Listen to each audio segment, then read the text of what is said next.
everybody, it's Mr. Wagstaff. Cool stuff to talk about today. So today, the United States of America exists. We have the Constitution in place. George Washington's the president. Now what? Today we're going to start talking about some of the very beginning issues with trying to decide governmental power. What is the government supposed to do? How are they supposed to respond? What's the right thing to do for the American people when presented with an issue? A lot of cool stuff to talk about today. Let's go ahead and get started. So once we create our new government, it becomes obvious that we need a federal government to make decisions on a federal level. Everybody was on board that not having that was bad. So having it has to be good, right? Well, the question becomes, where do you draw the line on federal power? All right, and what is federal power? How much should they have, and what's the pros and cons to it? This here is a handful of presidents that we've had throughout history that have really had to struggle with this idea of how much power should the government have. You have George Washington, top left. Top center is Abraham Lincoln. Top right is FDR, through the Great Depression, drastically expanded the United States government's power. Bottom left, Richard Nixon, who tried to claim he was above government power. Or that he was above the law, I should say. That's not true. Lyndon B. Johnson here in the bottom center. He was the president during Vietnam, in which the president got the authority to basically wage war in Vietnam without any congressional oversight. And then the guy here behind me, if you can see him, boop, boop, boop, that is George W. Bush after 9/11, the Patriot Act, trying to do a lot of things to keep America safe, but it expanded governmental power. So it's been an ongoing issue in the United States over what's the appropriate amount of government control and power for a population that is very questionable over the government and doesn't necessarily trust it from the beginning because of the bad taste left in our mouth with our experiences with England and King George. So, one of the very first issues that come out, and this is wildly important in American history for a variety of reasons, is the argument over the national bank. So there's this guy, Alexander Hamilton. He's the Secretary of the Treasury. It means he's in charge of money. Well, America owes a bunch of money back to France. So he nationalizes the debt, which means everybody has to pay it. States like Rhode Island and North Carolina are grumpy about that because they had already paid off their debt and have to basically pay it again. But once everybody starts paying their debt, all right, if starts paying their taxes, you write a check, you send it into the government, and then all of a sudden Alexander Hamilton goes to the government's mailbox. We'll simplify it here, and opens up, and oh my gosh, there's nothing but millions of dollars of cash and checks here that are designed to be used to pay off the government's debt and provide services for the people. Well, he comes up with a neat idea. Instead of just taking that and paying off the debt, what if he made a national bank, a bank that the United States controls? What that does is he would take all that money and deposit it into the national bank. The way banks make money is they give people loans, and people pay those loans back plus interest. So the banks actually make money off of their existing money that they have. Here's the really important part of that. The banks don't naturally have their own money. The money they loan out to people is money that people have deposited into their bank account. Might blow your mind to realize that when you put your money in a bank, it doesn't go in a nice little box in the back. It just gets thrown on the big pile of money with everybody else. And banks take the money that gets deposited in their bank, the money you deposited, and they loan it out to people who pay it back over time. So this is how banks can make money, all right? So Alexander Hamilton says that's really easy. We take all this money that people are paying in taxes, we put it in the bank, and we give people loans from the national bank. People that need farms, need whatever they need to take a loan out for, and they pay it back with interest, so they make additional money. So it's almost like our tax money is making additional money for the government. That is his thought process, and he's going to create it as a Secretary of Treasury. So the question here is, how would a national bank gain money for the United States and make it stronger at the same time? So we talked about how it's going to gain money through interest. It's going to make America stronger, or the government stronger, because the national bank will become the most powerful bank in America almost instantaneously, because it will have more money than any other bank, because people are required to pay taxes, and that's what funds the bank, that allows the bank to give out loans. So immediately, the national bank would be the most powerful bank in America. And money is power. This immediately makes the federal government the most powerful entity in the United States over a population that is not necessarily happy with having a strong central government. So pause me, answer that, and we're going to move on. So, not surprisingly, there's a lot of people that oppose the national bank because I think it gives the federal government too much power. The main opponent to this, all right, is a guy named Thomas Jefferson, who is the Secretary of State. All right, and Thomas Jefferson, and here's a picture of Thomas Jefferson, and this is a little cartoon of them arguing over it. Thomas Jefferson, Secretary of State, helped write the Constitution, wrote the Declaration of it, helped write the Constitution, says absolutely not. We are not going to have a national bank because it's unconstitutional. Because everything has to follow the rules. The Constitution doesn't say he can have a national bank. So Thomas Jefferson's like, I don't know why you're trying to do this, Alexander Hamilton. The Constitution doesn't say that you can do it. The reason Thomas Jefferson thinks that is because he's a strict constructionist. That's the vocab word that goes along with people like Thomas Jefferson. Strict constructionists basically say you can only do what the Constitution allows you to do. If the Constitution doesn't expressly say you can do it, then you can't do it. That's a strict constructionist. Very strict on the Constitution. If it doesn't say you can, you can't. Well, Alexander Hamilton, all right, he is a loose constructionist. All right. What a loose constructionist is somebody that looks at the Constitution and is like, it doesn't say I can't do it anywhere. Nothing about this says I can't do it, so it's fine. I'm not breaking any laws because it doesn't say I can't create a national bank.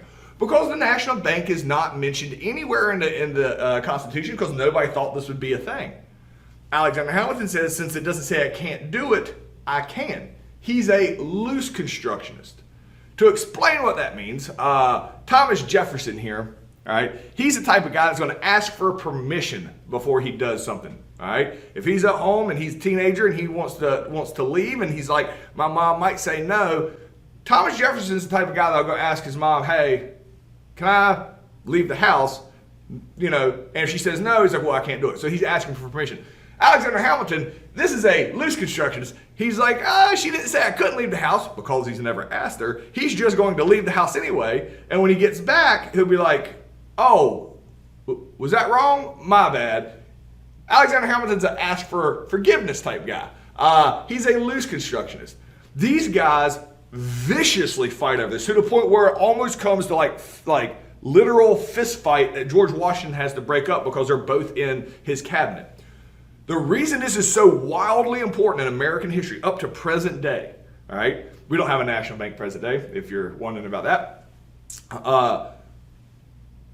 The reason it's so important is these two guys viciously disagreed over what the Constitution meant.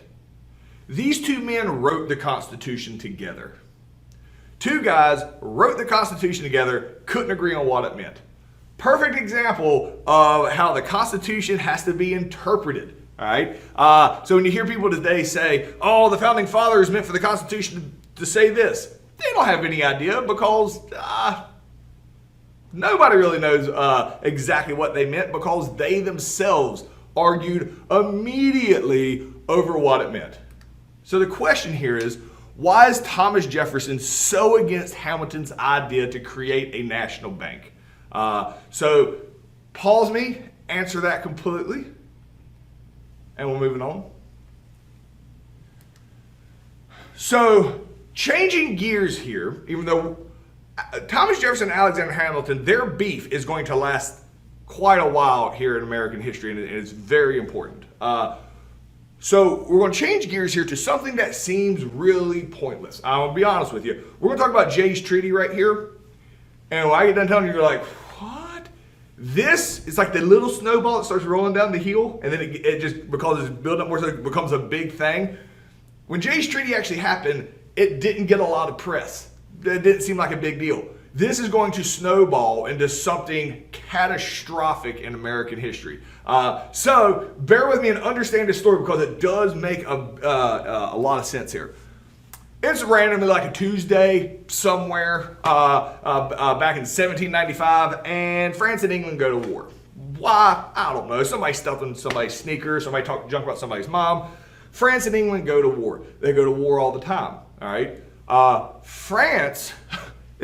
England actually thinks we're going to side with them because we have so many people of English descent here in America. France thinks we should side with them because they helped us out in the Revolutionary War like 10 years before this, 15 years before this. And America is like, y'all are putting us in a weird position here. We're actually going to stay out of this. And George Washington, the president, is like, no, y'all fight all you want. We're staying out of this. So whatever. Y'all have fun murdering each other. Well, England, with the most powerful navy on earth, all right, starts doing something that's a real jerk move. We try to trade with both France and England still. When we try to send ships to France to try to trade with France, England basically kidnaps those ships that are going to France to trade with them. These are not military ships, these are civilian ships, forces them to go to England. Then, not only do they take all the supplies that it was designed to go to France, they then force American sailors to turn their ship into an English military ship and go fight France. Forcing another country into your military, almost like the Hessians in the Revolutionary War that England did. There's a specific term for it. It's called the impressment of seamen, all right? And the impressment of seamen, also sometimes referred to as violating a ship's neutrality, is very, very uncool, all right? America knows this, all right, that this is a massive jerk move. Now, England does have the most powerful navy on earth, but they're just taking our ships. So, George Washington, a little caveat here, Thomas Jefferson, remember Thomas Jefferson and Alexander Hamilton argued? Thomas Jefferson is so disgusted in his mind by the complete rejection of constitutional principles, because he's a strict constructionist, actually quit as the Secretary of State. First Secretary of State we ever had quit because he refused to work in the same building as Alexander Hamilton. So Thomas Jefferson quit. He claims he's going to go spend more time with his family. Apparently he doesn't like his family very much because he's going to be right back into politics here pretty much in this lesson. But Thomas Jefferson is gone. The new guy that has taken Thomas Jefferson's spot is this guy named John Jay. John Jay's job, all right, as the Secretary of State, go fix this weird situation with England, how they're taking our ships, all right, called the impressment of seamen. So John Jay goes over to England and says, hey, England, stop taking our ships. That's a jerk move. Now, England is so wildly powerful, we couldn't do anything to them, all right? England knows this, and so they're just like, no. We're going to keep taking your ships, and there's nothing you can do about it. So John Jay shows up, and he's like, just don't take my ships. And England's like, no. And he's like, oh, okay. What's he going to say? It's the most powerful navy on earth. However, England, right, now stay with me, England still wants to trade with America, so they don't want to fully tick off America. So here's what they say. I'll tell you what we'll do, America. We still actually own troops that's over in, at the still time, it's Indian territory. So even though the United States exists, it's only the East Coast. We still have troops over here in the middle of the country. We're going to bring them home, back to England. We're going to do that because we care about you, America. If y'all ever want to expand in the future, we will not stand in your way. And John Jay's like, what? And they're like, yes. So we're going to bring some troops home in an area that you don't currently own yet. So if you want to spread out west in America, you can. The reason England's doing this is they need all the troops they can get because they're fighting France. But they're trying to play it off like they're doing America a solid, all right? And It makes me laugh every time if you guys are familiar with Barney the Dinosaur. This is John Jay proposing his treaty like super, you don't take our ships. And then the actual treaty is like, no, we're going to keep taking the ships, but we're going to pull some troops out of the western part of what we call today present day America. And the only reason England offers even that is just so that America doesn't hate them so much we won't trade with them anymore. But it really doesn't do anything. And you're like, Mr. Wagstaff, this is like the most pointless story you've told so far. Absolutely, it seems like it. I'm with you, all right? However, this is going to snowball pretty quickly from this really dumb, seems like pointless treaty that we've made with England. It wasn't even popular at the time, but it's going to make a big deal. So the question here is, why did John Jay originally go to England? Like, what was he going to England to tell them to not do, right? What was the outcome of his trip? And why did England offer to concede anything to the United States? So pause me, answer that completely, and we're moving on. All right, 1796 election. George Washington has served for 2 terms. They desperately, and when he got reelected, also unanimous. Only time it's ever happened for a president to be elected unanimously was with George Washington, and then it happened in his second term. They just like, no, let's just make you permanent president. George Washington sets the precedent. He's not going to run for a 3rd term. He could have. He could run as many times as he wants. He says, no, president should not serve more than 2 terms, more than 8 years, and then they should step down and let somebody else do it.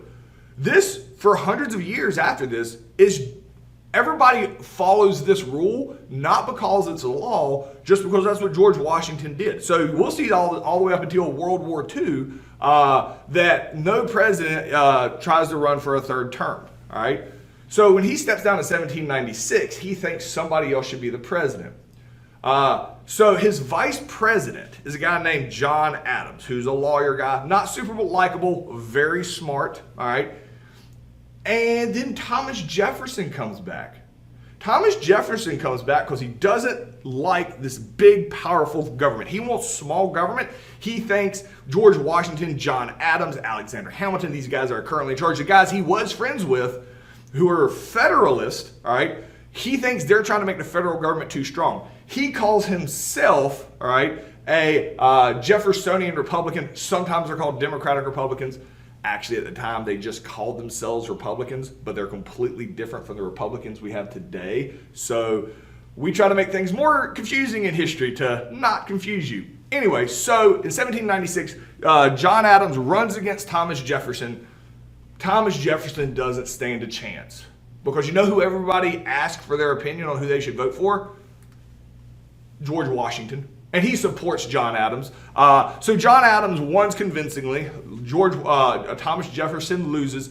What's interesting is the number 2 guy at the time when you were elected and you lose the presidency, so you get the second most votes, you become the vice president.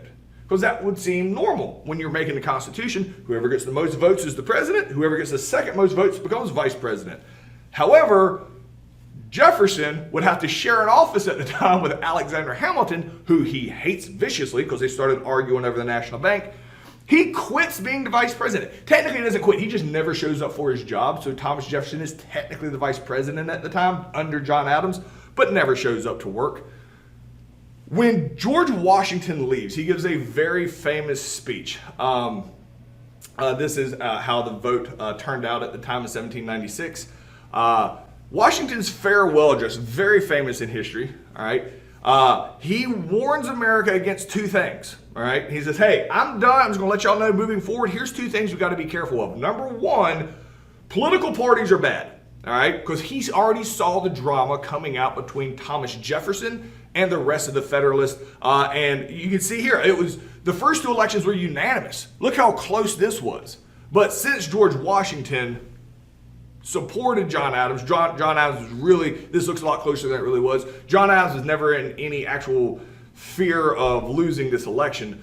But Thomas Jefferson here in the green, wants small government. The agricultural South supported Thomas Jefferson. George Washington saw this was already causing a divide, so he warns against political parties. And the second thing he warns against Do not get involved in other countries' wars. There's nothing good that can come out of that. All right. These two things we have pretty much completely ignored in today's society. George Washington thought political parties would just divide the country. He thought getting involved in other countries' problems, will cause you to unnecessarily get involved in wars you otherwise should not have to get involved in. These seem like two very smart things to say that America has completely ignored since then. But the question here is, what were the two main things George Washington warned against during his farewell address? And why do you think he warned against those two particular things? Basically, how did they affect his time in office? So, pause me, answer that completely. We're moving on. All right. Remember Jay's Treaty, the thing we talked about a little bit ago that seemed really pointless because England's like, we're going to keep taking your ships. John Adams is now the president, and a situation occurs. France is furious at America. You know why? Because they thought that we should be helping them out in the war they're having with England at the time. Well, we're not. We're going to stay neutral. And France respected that. All right. However, here's where it gets weird. We went and had Jay's Treaty. A treaty with England. You make treaties with friends. Even though Jay's Treaty actually did nothing, it appears to France we are now friends with England. And France is angry about that. So France starts doing the same thing to us that England was doing. Taking our ships. Ships that are selling to England to sell them goods. France is grabbing them, forcing them into the French Navy, and forcing them to go fight England. There are clearly instances where American ships are being forced into England and France and forced to fight each other. John Adams is like, this is some bull crap. We're not dealing with this. All right. So what he does is he sends John Jay, still the Secretary of State because he was under George Washington. John Adams is the same political party as George Washington. Keeps John Jay as his Secretary of State. Sends John Jay over to France and tries to get France to stop doing this.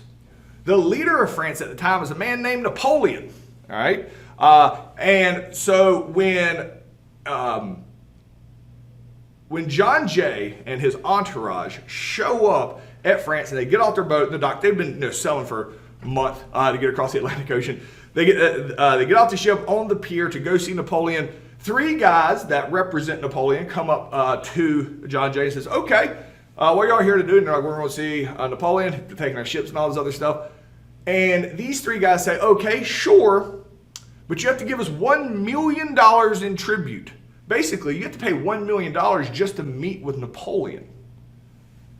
We didn't have to do this when we went to England. We are very offended by this because we feel like France doesn't view us as equal, and we are very sensitive to that. We fought a whole Revolutionary War over being felt like we were inferior. We're like, we have to pay $1 million just to talk to them? Absolutely not.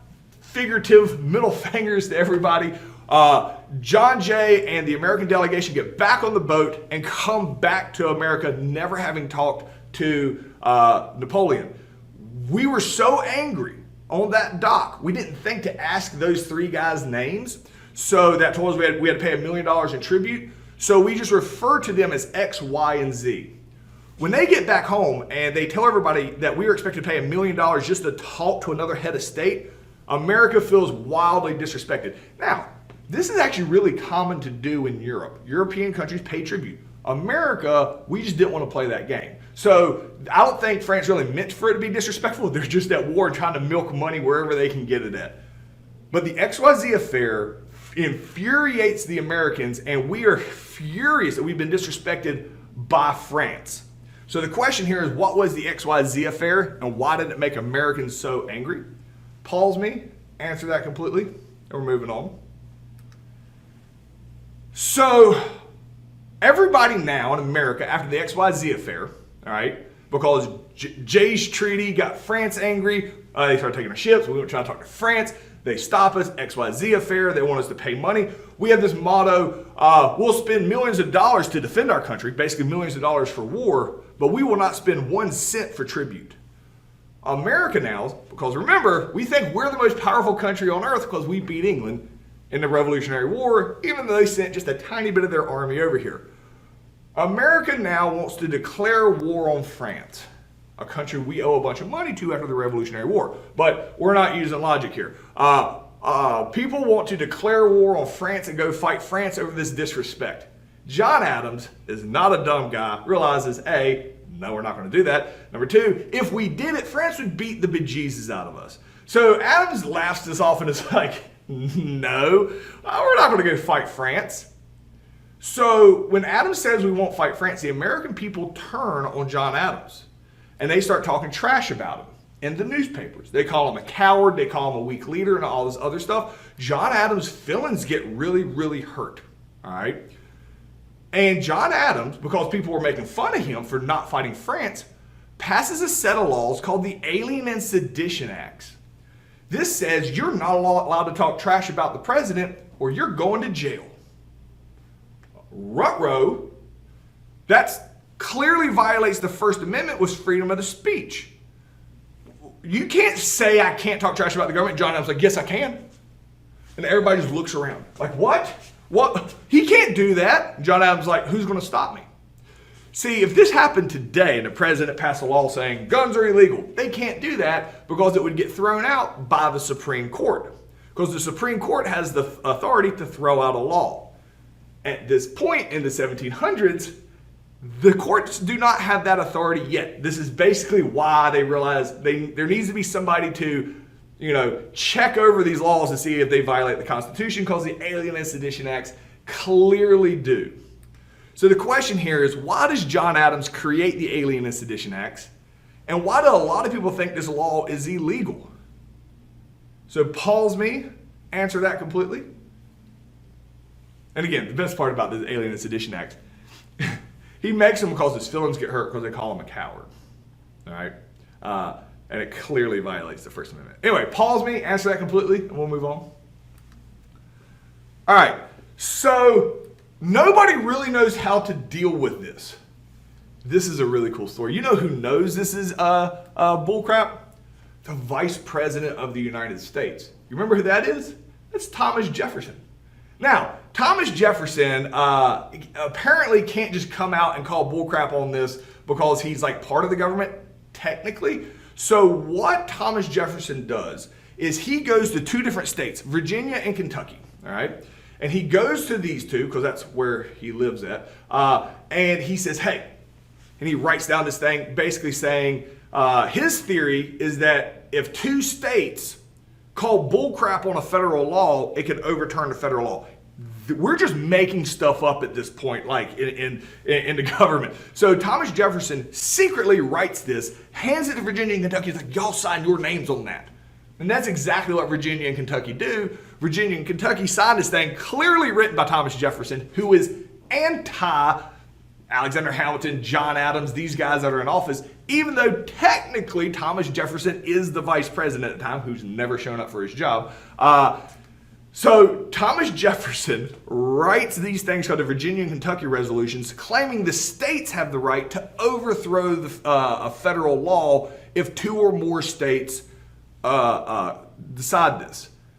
It gets weird, all right? And there's no clear end to this story because by this point, when there's this clear standoff over this, John Adams realizes he has screwed up, all right? That the Virginia and Kentucky resolutions are clearly unconstitutional. They shouldn't exist. He should never have made it. He is wildly unpopular because he's clearly violating the Constitution and he's the second president.